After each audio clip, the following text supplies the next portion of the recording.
Welcome to the first session of Microsoft Word conventions for APA.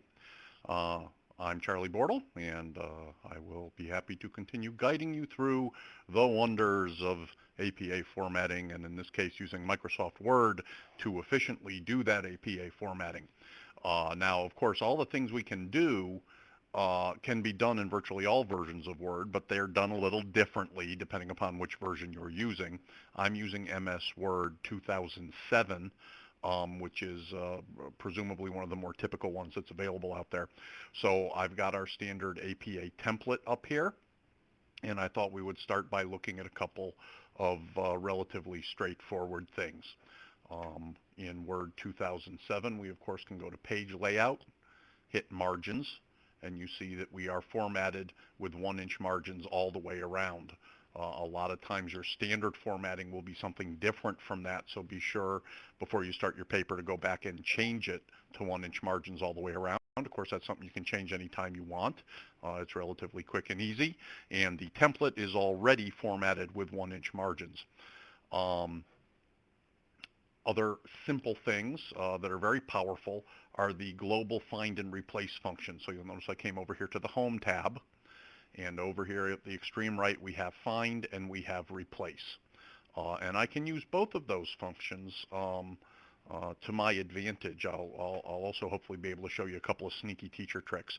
So here we have an APA paper on the Oakland wildfire, and I'm going through this paper, and let's say I want to know how many times you used a particular reference. So I'm down here at the bottom, and I'm wondering if you even use this Chang reference at all, because remember, every reference has to have at least one citation, and every citation has to have a reference.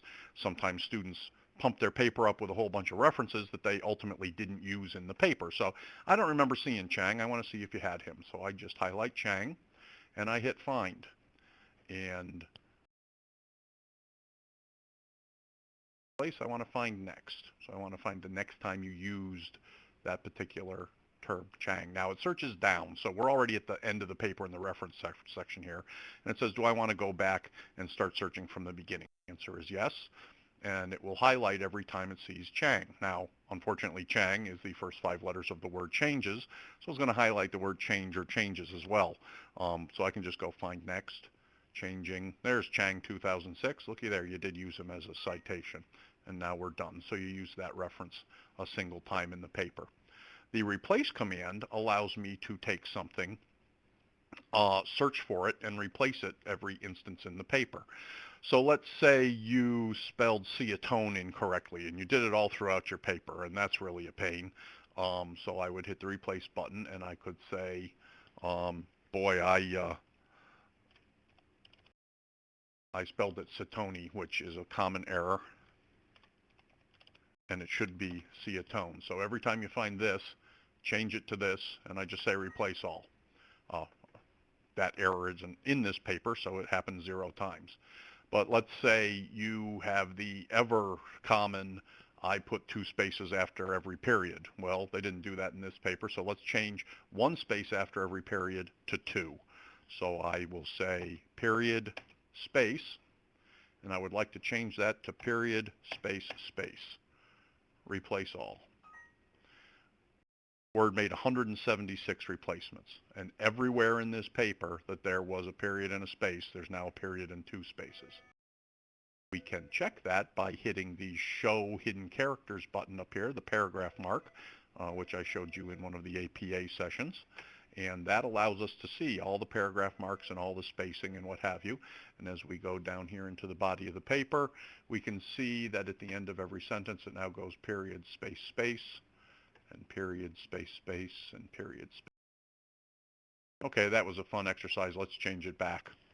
Period, space, space, find that, change it to period with 1 space, replace all, and now 176 replacements have been made, and that has been fixed in my document. Now, this is real quick, real easy, real powerful, but be careful with it.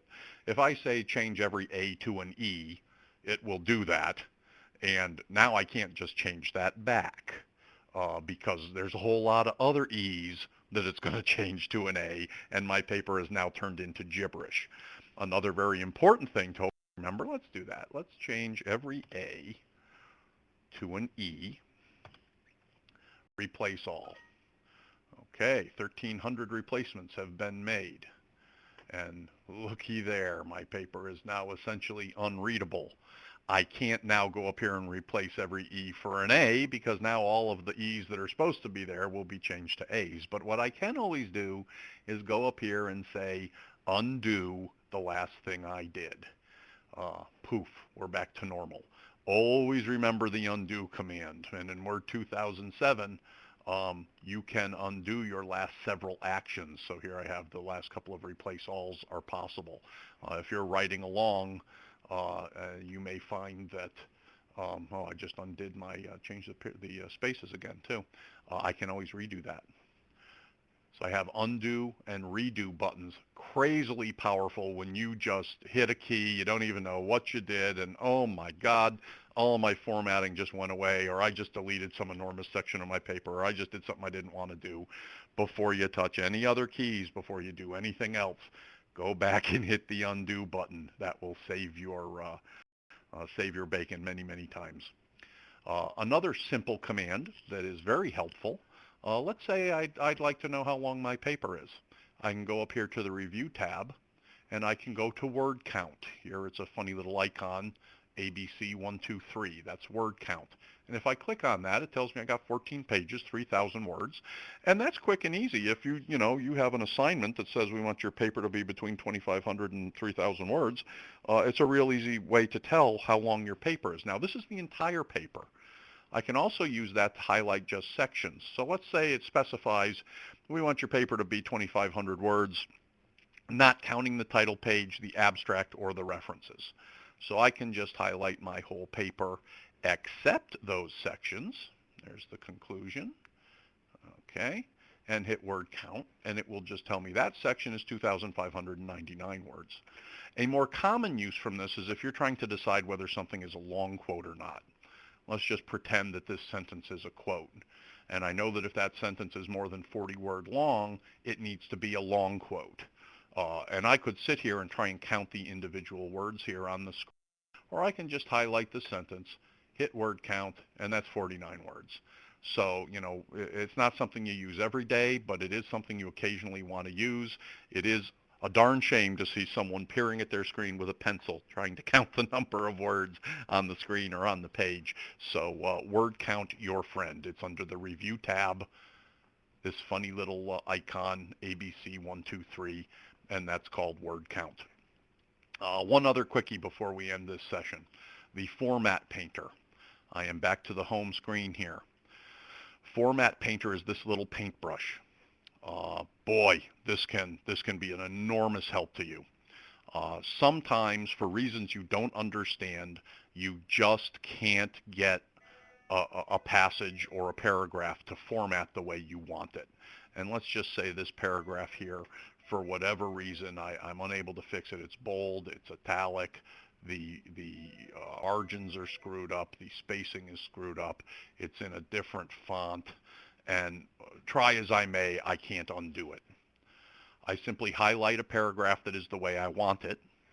I hit Format Painter, and you'll notice that now my cursor turns into a little paintbrush. So let's come to the paragraph I want to reformat. I highlight that with a little paintbrush, and poof, it changes the format of this paragraph to the format of the paragraph I had previously highlighted. Incredibly powerful. If I'm not suggesting you're going to be cutting and pasting much that's in your papers, that's typically frowned upon. But let's say you have pasted something in here from a discussion board you wrote or another one of your papers or something like that, and it's just formatted all hey Bob. And you could try to fix all that formatting. It might take you a couple of minutes using the Format Painter.